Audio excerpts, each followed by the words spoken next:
මේ තමයි ලස්සන ගමක්. ඒ ගමේ ජීවත් වෙන පොඩි ගෑනු ළමයෙක් ඉන්නවා. ඔයාගේ නම රන්දිමා.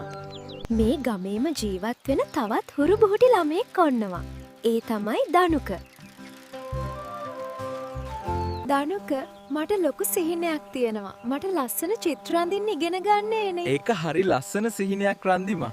මට නම් හිතෙන්නේ ඔයාට ඒක අනිවාර්යයෙන්ම ලැබේවි. අයියෝ දනුක, දැන් අපි ඉස්කෝලේ යන්නේ කොහොමද?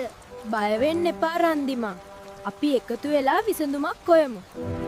රන්දිමාගේ සිහිනය දනුකගේ උත්සාහය එකතු වුණාම ලොකු හයියක් වුණා.